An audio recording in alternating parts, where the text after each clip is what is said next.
उत्पत्ति अध्याय 24।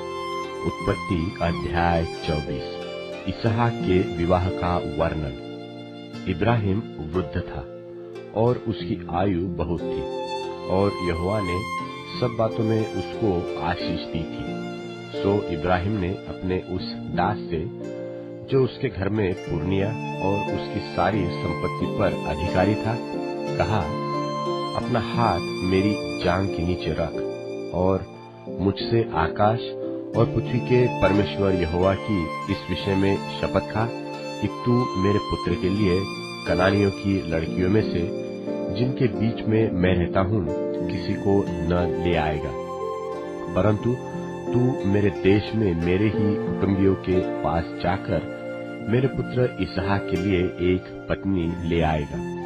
दास ने उससे कहा, कदाचित वह स्त्री इस देश में मेरे साथ आना न चाहे, तो क्या मुझे तेरे पुत्र को उस देश में जहाँ से तू आया है ले जाना पड़ेगा?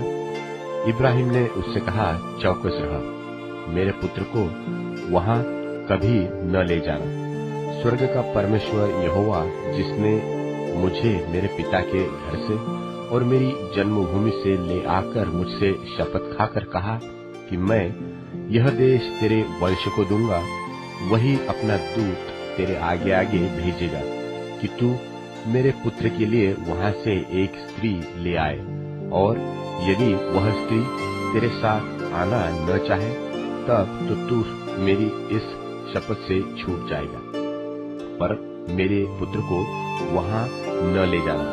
तब उस दास ने अपने स्वामी इब्राहिम की जांघ के नीचे अपना हाथ रखकर उससे इसी प्रकार की शपथ खाई। तब वह दास अपने स्वामी के ऊंटों में से 10 ऊंट छांटकर उसके सब उत्तम उत्तम पदार्थों में से कुछ कुछ ले चला, और मेसोपोटामिया में नाहोर के नगर में आ पहुंचा, और उसने ऊंटों को नगर के बाहर एक कुएं के पास बैठाया। वह संध्या का समय था, जिस समय स्त्रियां जल भरने के लिए निकलती है। सो वह कहने लगा, हे मेरे स्वामी इब्राहिम के परमेश्वर यहोवा, आज मेरे कार्य को सिद्ध कर और मेरे स्वामी इब्राहिम पर करुणा कर।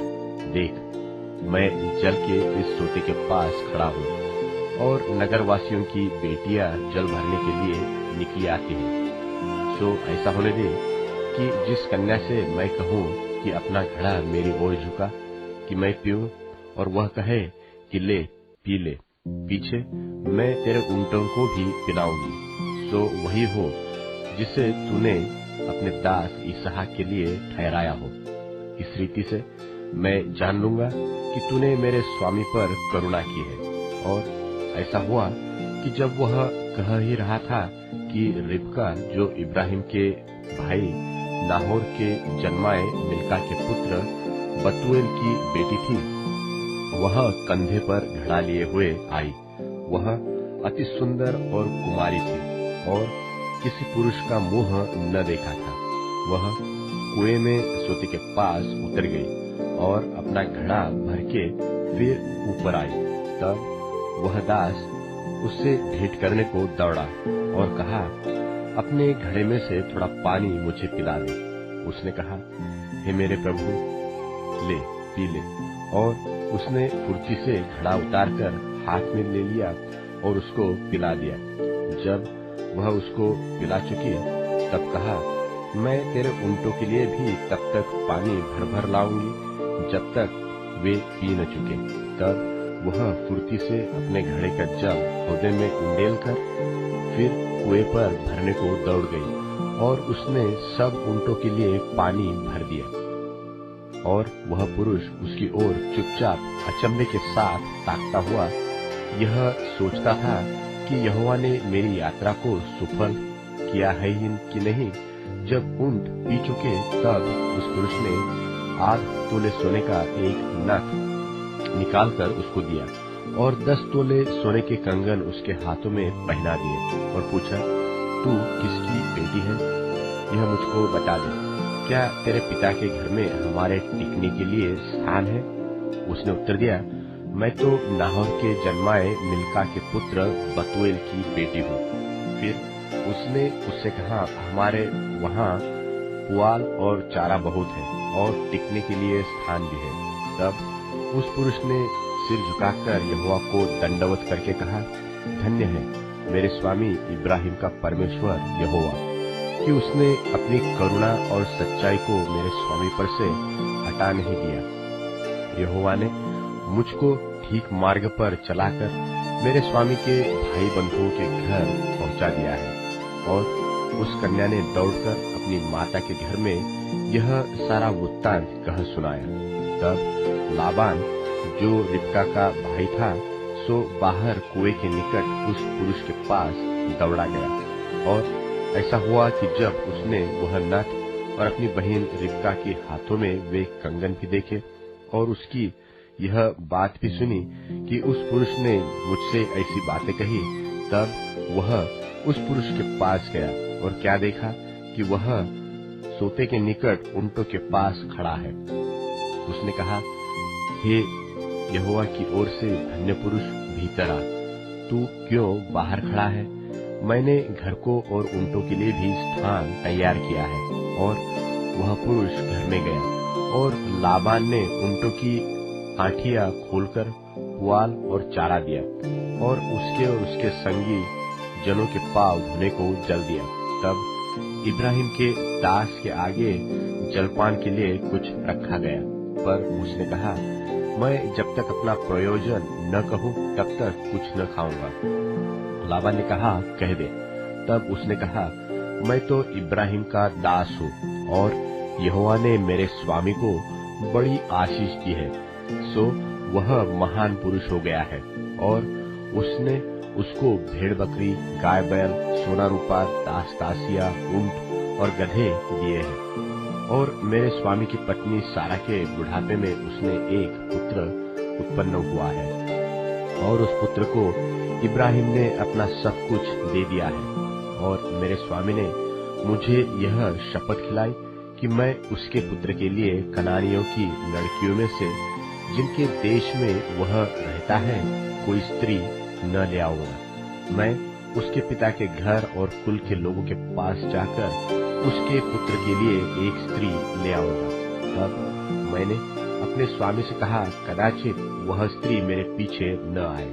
तब उसने मुझसे कहा, यहोवा जिसके सामने मैं चलता हूँ वह तेरे संग अपने दूत को भेजकर तेरी यात्रा को सफल करेगा। सो तू मेरे कुल और मेरे पिता के घराने में से मेरे पुत्र के लिए एक स्त्री ले आ सकेगा। तू तब ही मेरी इस शपथ से छूटेगा जब तू मेरे कुल के लोगों के पास पहुंचेगा, अर्थात यदि वे मुझे कोई स्त्री न दे तो तू मेरी शपथ से छूटेगा। सो मैं आज उस कुएं के निकट आकर कहने लगा, हे मेरे स्वामी इब्राहिम के परमेश्वर यहोवा, यदि तू मेरी इस यात्रा को सफल करता हो तो देख, मैं जल के इस कुएं के निकट खड़ा हूँ। सो ऐसा हो कि जो कुमारी जल भरने के लिए निकल आए और मैं उससे कहूँ, अपने घड़े में से मुझे थोड़ा पानी पिला, और वह मुझसे कहे कि पी ले, और मैं तेरे ऊंटों के पानी के लिए भी पानी भर दूंगी, वह वही स्त्री हो जिसको तूने मेरे स्वामी के पुत्र के लिए ठहराया हो। मैं मन ही मन यह कह ही रहा था कि देख, रिबका कंधे पर घड़ा लिए हुए निकल आई। फिर वह सोते के पास उतर के भरने लगी और मैंने उससे कहा, मुझे पिला दे, और उसने फुर्ती से अपने घड़े को कंधे पर से उतार के कहा, ले पी ले, पीछे मैं तेरे ऊंटों को भी पिलाऊंगी। सो मैंने पी लिया और उसने ऊंटों को भी पिला दिया। तब मैंने उससे पूछा कि तू किसकी बेटी है? और उसने कहा, मैं तो नाहोर के जन्माए मिल्का के पुत्र बतूएल की बेटी हूँ। तब मैंने उसकी नाक में वह नथ और उसके हाथों में वह कंगन पहना दिए। फिर मैंने सिर झुकाकर यहोवा को दंडवत किया और अपने स्वामी इब्राहिम के परमेश्वर यहोवा को धन्य कहा, क्योंकि उसने मुझे ठीक मार्ग से पहुंचाया कि मैं अपने स्वामी के पुत्र के लिए उसकी भतीजी को ले जाओ। सो अब यदि तुम मेरे स्वामी के साथ कृपा और सच्चाई का व्यवहार करना चाहते हो तो मुझसे कहो, और यदि नहीं चाहते हो तो भी मुझसे कह दो, ताकि मैं दाहिनी ओर व बाई ओर फिर जाऊं। तब लाबान और बतूएल ने उत्तर दिया, यह बात यहोवा की ओर से हुई है। सो हम लोग तुझसे न तो भला कह सकते हैं न बुरा। देख, रिबका तेरे सामने है, उसको ले जा, और वह यहोवा के वचन के अनुसार तेरे स्वामी के पुत्र की पत्नी हो जाए। उनका यह वचन सुनकर इब्राहिम के दास ने भूमि पर गिर के यहोवा को दंडवत किया। फिर उस दास ने सोने और रूपे के गहने और वस्त्र निकालकर रिबका को दिए, और उसके भाई और माता को भी उसने अनमोल अनमोल वस्तुएं दी। तब उसने अपने संगी जनों समेत भोजन किया और रात वही बिताई, और तड़के उठकर कहा, मुझको अपने स्वामी के पास जाने के लिए विदा करो। रिबका के भाई और माता ने कहा, कन्या को हमारे पास कुछ दिन अर्थात कम से कम 10 दिन रहने दे, फिर उसके पश्चात वह चली जाएगी। उसने उनसे कहा, यहोवा ने जो मेरी यात्रा को सफल किया है, सो तुम मुझे मत रोको। अब मुझे विदा कर दो कि मैं अपने स्वामी के पास जाऊं। उन्होंने कहा, हम कन्या को बुलाकर पूछते हैं और देखेंगे कि वह क्या कहती है। सो उन्होंने रिबका को बुलाकर उससे पूछा, क्या तू इस मनुष्य के संग जाएगी? उसने कहा, हाँ, मैं जाऊंगी। तब उन्होंने अपनी बहन रिबका और उसकी भाई और इब्राहिम के दास और उसके साथी सबों को विदा किया, और उन्होंने रिबका को आशीर्वाद देके कहा, कि हमारी बहन, तू हजारों लाखों की आदि माता हो, और तेरा वंश अपने बैरियों के नगरों का अधिकारी हो। इस पर रिबका अपनी सहेलियों समेत चली और ऊंट पर चढ़ के उस पुरुष के पीछे हो ली। सो वह दास रिबका को साथ लेकर चल दिया। इसहाक जो दक्षिण देश में रहता था, सो लहरोई नाम एक कुएं से होकर चला आता था, और सांझ के समय वह मैदान में ध्यान करने के लिए निकला था, और उसने आंखें उठाकर क्या देखा कि ऊंट चले आ रहे हैं, और रिबका ने भी आंख उठाकर इसहाक को देखा, और देखते ही ऊंट पर से उतर पड़ी। तब उसने दास से पूछा, जो पुरुष मैदान पर हमसे मिलने को चला आता है, वो कौन है? दास ने कहा, वह तो मेरा स्वामी है। तब रिबका ने घूंघट लेकर अपने मुंह को ढांप लिया, और दास ने इसहाक से अपना सारा वृत्तांत वर्णन किया।